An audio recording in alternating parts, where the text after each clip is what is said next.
नमस्कार दोस्तों, आप सभी का स्वागत है एग्जाम फर्स्ट चैनल पर। दोस्तों यहाँ पर हम लोग आज उत्तर प्रदेश पुलिस कांस्टेबल भर्ती परीक्षा के लिए सामान्य ज्ञान सामान्य जागरूकता का प्रैक्टिस सेट नंबर 14 देखेंगे और सभी महत्वपूर्ण 38 प्रश्नों को यहाँ पर हम दोस्तों व्याख्या सहित सॉल्व करेंगे। तो आइए साथियों हम शुरुआत करेंगे बिना समय को वेस्ट किए हुए। अपना पहला प्रश्न हम देखेंगे दोस्तों। यहाँ पर जो पहला प्रश्न है, आप सभी साथी जो है कमेंट कीजिएगा कि आप इन 38 प्रश्नों में आप कितने प्रश्नों का जो सही उत्तर आप दे पा रहे हैं। तो यहाँ पर खाली स्थान यानी कि किस मीटर का प्रयोग हवा के बल और वेग को मापने के लिए किया जाता है? स्पीडोमीटर, लैक्टोमीटर, थर्मामीटर और एनीमोमीटर। तो दोस्तों इस प्रश्न का जो राइट आंसर है वह विकल्प डी यानी कि हवा के बल और वेग को मापने के लिए दोस्तों एनीमोमीटर का प्रयोग किया जाता है। बाकी दोस्तों स्पीडोमीटर जो है यह वाहनों का वेग, लैक्टोमीटर जो है दूध का विशिष्ट घनत्व मापता है और थर्मामीटर जो है वह टेम्परेचर मापने के लिए प्रयोग किया जाता है। तो इस प्रश्न का जो दोस्तों राइट आंसर है वह विकल्प डी यानी कि एनीमोमीटर। गैस एजेंसियों द्वारा सिलेंडरों में भरकर दी जाने वाली कुकिंग गैस है द्रव, गैस, ठोस और एक घोल। तो दोस्तों इस प्रश्न का जो राइट आंसर है वह विकल्प ए यानी कि द्रव जो है यह एलपीजी जो गैस के सिलेंडरों में दोस्तों जनरली हम लोग गैस कहते हैं, परंतु जो वह अंदर जो है वह लिक्विड के फॉर्म में भरा रहता है। प्रश्न नंबर 3 देखेंगे कि मीना माता रोग का प्रकोप किसके द्वारा जल प्रदूषण के कारण हुआ था दोस्तों? तो इस प्रश्न का जो राइट आंसर है वह विकल्प डी यानी कि पारा मरकरी के कारण मीना माता रोग का प्रकोप जो है वह जल प्रदूषण के कारण हुआ था। मीना माता रोग पारे यानी मरकरी की विषाक्तता के कारण होता है। मानसिक नियंत्रण खोना, आंशिक लकवा और बोलने में दुर्बलता मीना माता रोग के कुछ लक्षण हैं। प्रश्न नंबर 4 देखेंगे कि निम्नलिखित में से किस रोग को आमतौर पर मस्तिष्क ज्वर के नाम से जाना जाता है दोस्तों? प्रमेह, टिटनेस, हैजा और मस्तिष्क कोप को। तो दोस्तों इस प्रश्न का जो राइट आंसर है वह विकल्प डी यानी कि मस्तिष्क कोप को जो है यहाँ पर हम मस्तिष्क ज्वर के नाम से जानते हैं दोस्तों, और इसको इंसेफेलाइटिस कहा जाता है। तो इंसेफेलाइटिस को आमतौर पर मस्तिष्क ज्वर के नाम से जाना जाता है और यह क्यूलिक्स मच्छर के काटने से फैलता है। प्रश्न नंबर 5 देखेंगे कि भारतीय संविधान के किन भागों को ग्रैनविले ऑस्टिन ने संविधान की चेतना के रूप में वर्णित किया था दोस्तों? तो इस प्रश्न का जो राइट आंसर है वह विकल्प डी यानी कि भाग 3 और भाग 4 को। यहाँ पर भारतीय संविधान के भाग 3 यानी कि मौलिक अधिकार और भाग 4 यानी कि राज्य के नीति निर्देशक तत्वों को प्रोफेसर ग्रैनविले ऑस्टिन ने संविधान की अंतरात्मा कहा है। प्रश्न नंबर 6 देखेंगे कि किसकी नियुक्ति भारत के राष्ट्रपति द्वारा नहीं की जाती है दोस्तों? आपको बताना है उच्चतम न्यायालय के न्यायाधीश, महाधिवक्ता, राज्यपाल और महान्यायवादी। तो इस प्रश्न का जो राइट आंसर है दोस्तों वह विकल्प बी यानी कि महाधिवक्ता की नियुक्ति भारत के राष्ट्रपति द्वारा नहीं की जाती है।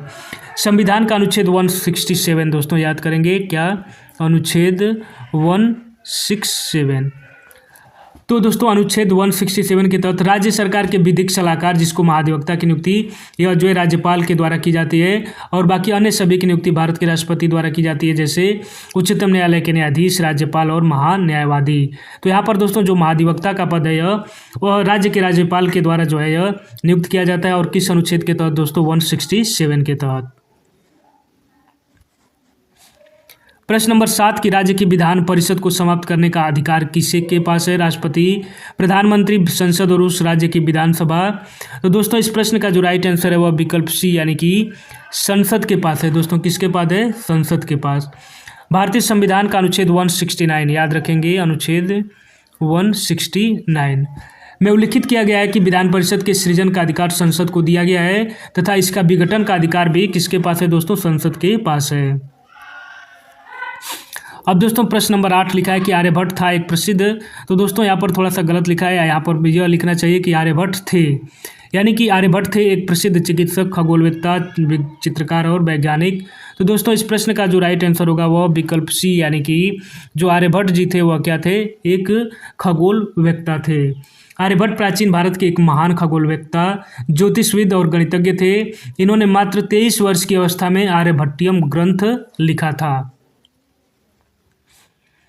वह पहला मुगल शासक कौन था जिसने अपने सैन्य विजय अभियान में तुलगमा रणनीति का प्रयोग किया था दोस्तों? तो इस प्रश्न का जो राइट आंसर है वह विकल्प डी यानी कि तुलगमा जो नीति है वह किसके द्वारा प्रयोग की गई थी दोस्तों? यह जो है बाबर के द्वारा।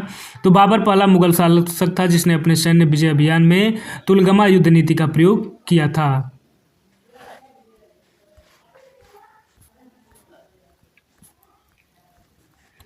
प्रश्न नंबर 10वां देखेंगे कि बाल गंगाधर तिलक द्वारा प्रकाशित केसरी समाचार पत्र किस भाषा में था? तो दोस्तों इस प्रश्न का जो राइट आंसर है वह विकल्प डी यानी कि मराठी भाषा में केसरी समाचार पत्र का प्रकाशन किया जाता था। 4 जनवरी 1881 को बाल गंगाधर तिलक द्वारा प्रकाशित केसरी समाचार पत्र मराठी भाषा में था। निम्नलिखित में से किस राजनेता ने भूदान आंदोलन में सक्रिय भूमिका निभाई? देवीलाल, एमजी रामचंद्रन, जयप्रकाश नारायण, बीजू पटनायक। तो दोस्तों इस प्रश्न का जो सही उत्तर है वह विकल्प सी यानी कि जयप्रकाश नारायण ने भूदान आंदोलन में सक्रिय भूमिका निभाई थी। और जयप्रकाश नारायण भारतीय स्वतंत्रता सेनानी और राजनेता थे। इन्होंने भूमि सुधार के लिए विनोबा भावे के भूदान आंदोलन से जुड़कर सक्रिय भूमिका निभाई थी। तो दोस्तों भूदान आंदोलन की शुरुआत किसने की थी? विनोबा भावे ने।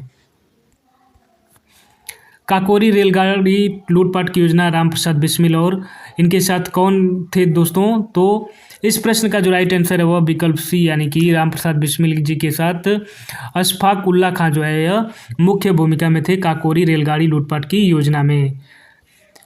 काकोरी रेलगाड़ी लूटपाट की ऐतिहासिक घटना 9 अगस्त 1925 को लखनऊ जिले के काकोरी रेलवे स्टेशन से छूटी सहारनपुर लखनऊ पैसेंजर ट्रेन में हुई थी और इसे लूटने की योजना रामप्रसाद बिस्मिल और अशफाक उल्ला खां ने की थी। तो दोस्तों काकोरी ट्रेन एक्शन जो है 9 अगस्त 1925, आप यह डेट जरूर से याद रखेंगे, 9 अगस्त 1925। और रामप्रसाद बिस्मिल और जो है अशफाक उल्ला खां। और काकोरी कहाँ पर है दोस्तों? लखनऊ में स्थित है। निम्नलिखित में से कौन सा प्राथमिक क्षेत्र का एक उदाहरण है? परिवहन, दुग्धालय, जूते का कारखाना और बैंक। तो दोस्तों इस प्रश्न का जो राइट आंसर है वह विकल्प बी यानी कि जो दुग्धालय है वह प्राथमिक क्षेत्र का एक उदाहरण है। डॉक्टर अमर्त्य कुमार सेन को नोबेल पुरस्कार उनके निम्न में से किस एक योगदान के अभिज्ञान में दिया गया था? श्रम अर्थशास्त्र, विपणन अर्थशास्त्र, मौद्रिक अर्थशास्त्र और कल्याणकारी अर्थशास्त्र। तो दोस्तों इस प्रश्न का जो राइट आंसर है वह विकल्प डी यानी कि कल्याणकारी अर्थशास्त्र में उनके योगदान के लिए उनको नोबेल पुरस्कार दिया गया था। किसको दोस्तों? डॉक्टर अमर्त्य कुमार सेन को। वायु के मार्ग में आने वाले पहाड़ों की उपस्थिति से वर्षा होने की क्रिया को क्या कहते हैं? आंधी, पर्वतीय वर्षा, संग्रहक वर्षा और इनमें से कोई नहीं। तो दोस्तों इस प्रश्न का जो राइट आंसर है वह विकल्प बी यानी कि उसको जो है पर्वतीय वर्षा कहा जाता है। प्रश्न नंबर 16 देखेंगे दोस्तों कि ज्वार भाटा की उत्पत्ति का कारण है पृथ्वी का घूर्णन, ध्रुवीय उच्च वायुभार, चंद्रमा का गुरुत्वाकर्षण और अनियत वायु हवाएं। तो दोस्तों इस प्रश्न का जो राइट आंसर है वह विकल्प सी यानी कि चंद्रमा का गुरुत्वाकर्षण। प्रश्न नंबर 17 रेक्टर स्केल से नापा जाता है दोस्तों वायु की गति, शरीर का ताप, सागर की गहराई और भूकंप की तीव्रता। तो दोस्तों इस प्रश्न का जो राइट आंसर है वह विकल्प डी यानी कि भूकंप की तीव्रता। नासिक में किस नदी के किनारे कुंभ मेला लगता है दोस्तों? गंगा, महानदी, गोदावरी और सतलज। तो दोस्तों इस प्रश्न का जो राइट आंसर है वह विकल्प सी यानी कि नासिक में गोदावरी नदी के किनारे कुंभ का मेला लगता है।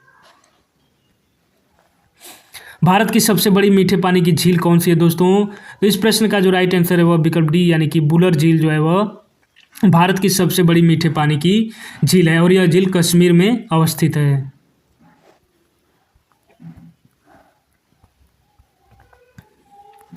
प्रश्न नंबर 20 देखेंगे कि भारत का पहला नगर निगम कब स्थापित किया गया था? तो दोस्तों इस प्रश्न का जो राइट आंसर है वह विकल्प ए यानी कि 1688 में। 29 सितंबर 1688 को भारत का पहला नगर निगम कहाँ पर स्थापित किया गया था दोस्तों? मद्रास में। याद रखेंगे कहाँ पर? मद्रास में पहला जो है नगर निगम स्थापित किया गया था 29 सितंबर 1688 को। उत्तर प्रदेश में चित्रकारी की कला ने किसके शासनकाल के दौरान अपने चरम स्थान हासिल किया? जहांगीर, हर्षा, बाबर और हुमायूं। तो दोस्तों इस प्रश्न का जो राइट आंसर है वह विकल्प ए यानी कि जहांगीर के काल में।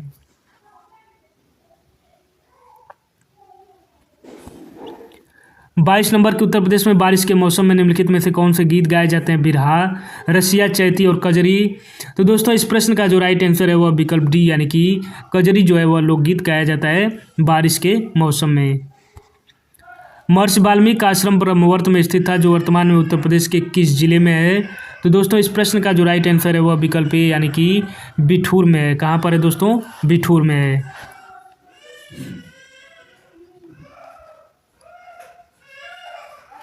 अब दोस्तों प्रश्न नंबर 24 हम यहाँ पर देखेंगे कि निम्न में से कौन सा देश दक्षिण एशियाई क्षेत्रीय सहयोग संगठन यानी कि सार्क का सदस्य नहीं है? नेपाल, भूटान, म्यांमार और बांग्लादेश।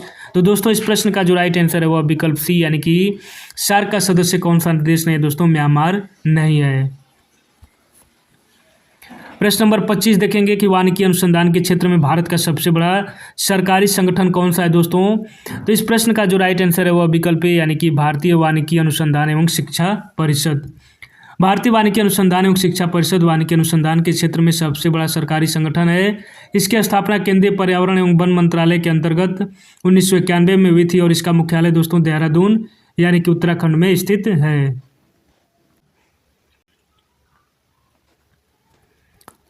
26 नंबर प्रश्न देखेंगे कि भारत के प्रथम अंतरिक्ष यात्री कौन थे? राकेश शर्मा, वी.डी. भट्टाचार्य, यूएस राव और यूरी गागरिन। तो दोस्तों इस प्रश्न का जो राइट आंसर है वह विकल्प है यानी कि राकेश शर्मा जो है वह भारत के प्रथम अंतरिक्ष यात्री थे। कजाकिस्तान की मुद्रा निम्न में से कौन सी है दोस्तों? यहाँ पर बताना है फ्रैंक, लोटी, तेंगे और शेकेल। तो दोस्तों इस प्रश्न का जो राइट आंसर है वह विकल्प सी यानी कि तेंगे जो है वह कजाकिस्तान की मुद्रा है। पोलो में खिलाड़ियों की संख्या होती है कितनी होती है दोस्तों? तो इस प्रश्न का जो राइट आंसर है वह विकल्प बी यानी कि पोलो में खिलाड़ियों की संख्या कितनी होती है दोस्तों? 4 होती है। पोलो के बारे में थोड़ा सा जान लेते हैं दोस्तों। पोलो जो है घोड़े पर बैठकर खेला जाता है और जिसका उद्देश्य विरोधी टीम के विरुद्ध गोल करना होता है और इसके प्रत्येक टीम में 4 खिलाड़ी होते हैं। भारत में हाथी परियोजना कब शुरू की गई थी दोस्तों? तो इस प्रश्न का जो राइट आंसर है वह विकल्प सी यानी कि भारत में हाथी परियोजना कब दोस्तों शुरू की गई थी? वह जो है 1992 में। हाथियों की मौजूदा आबादी को उनके प्राकृतिक आवास स्थलों में दीर्घकालिक जीवन सुनिश्चित करने के लिए फरवरी 1992 में हाथी परियोजना शुरू की गई थी और ध्यातव्य है कि हाथियों की सर्वाधिक संख्या कर्नाटक राज्य में है।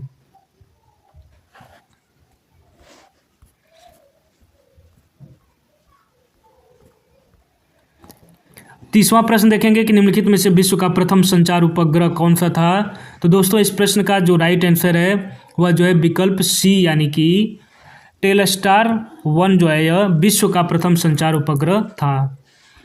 उत्तर प्रदेश के सबसे अधिक और सबसे कम क्षेत्रफल वाले जनपद क्रमशः हैं दोस्तों। तो इस प्रश्न का जो राइट आंसर है वह विकल्प बी यानी कि खीरी एवं संत रविदास नगर। उत्तर प्रदेश का सर्वाधिक क्षेत्रफल वाला जिला लखीमपुर खीरी जिसका क्षेत्रफल दोस्तों 7,680 वर्ग किलोमीटर। और यह दोस्तों प्रश्न पुराना है तो प्रश्नकाल में सबसे कम क्षेत्रफल वाला जिला संत रविदास नगर भदोही था, परंतु वर्तमान में उत्तर प्रदेश का क्षेत्रफल की दृष्टि से सबसे छोटा जिला दोस्तों हापुड़ है। क्या है? हापुड़ है। तो आप इसको याद रखेंगे। और हापुड़ का क्षेत्रफल मात्र 660 वर्ग किलोमीटर है। कितना दोस्तों? 660 वर्ग किलोमीटर।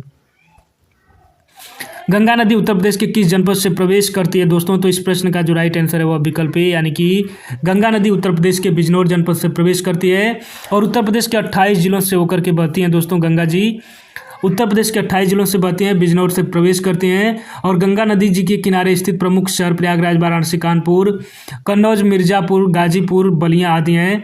और भारत सरकार द्वारा नवंबर 2008 में गंगा नदी को भारत की राष्ट्रीय नदी घोषित किया गया और उत्तर प्रदेश के बलिया जिला से जो है गंगा नदी जो है एग्जिट करके बिहार में चली जाती हैं, यानी कि बिजनौर से प्रवेश करती हैं और बलिया से निकलती हैं। कुल उत्तर प्रदेश के 28 जिलों से होकर गंगा जी बहती हैं। उत्तर प्रदेश सरकार ने किस ऐतिहासिक स्मारक से जुड़वा मछली का राज्य चिन्ह अंगीकृत किया है दोस्तों? तो इस प्रश्न का राइट आंसर क्या होगा? आप सभी दोस्त जो है वह कमेंट जरूर करिएगा। तो इस प्रश्न का जो राइट आंसर है वह विकल्प बी यानी कि रूमी दरवाजा से।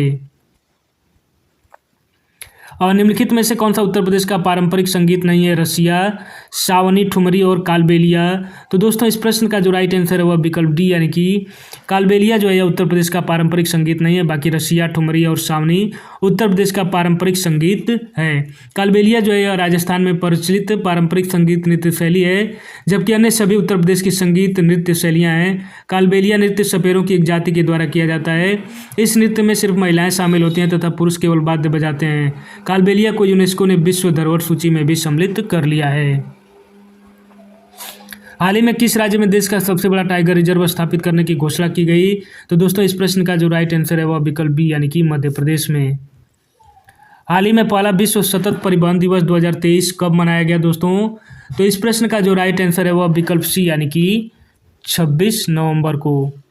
26 नवंबर को दोस्तों और क्या मनाया जाता है आप सभी साथी कमेंट करेंगे कमेंट बॉक्स में। और यहाँ पर हाल ही में दुनिया का 8वां अजूबा किसे घोषित किया गया? तो दोस्तों इस प्रश्न का जो राइट आंसर है वह विकल्प ए यानी कि अंकोर वाट के मंदिर को। हाल ही में कंबोडिया के अंकोर वाट मंदिर को दुनिया का 8वां अजूबा घोषित किया गया और भारत के बाहर स्थित यह सबसे बड़ा मंदिर है। यह भगवान विष्णु को समर्पित है। इसमें खमेर वंश के शासक सूर्यवर्मन ने बनवाया था और 1992 में इसे यूनेस्को ने अपने विश्व धरोहर स्थलों की सूची में भी शामिल किया था। प्रश्न नंबर 38 देखेंगे कि 30 नवंबर से 12 दिसंबर 2023 के बीच COP 28 का आयोजन कहाँ किया गया? तो दोस्तों इस प्रश्न का जो राइट आंसर है वह विकल्प ए यानी कि UAE में जो है इसका आयोजन किया गया।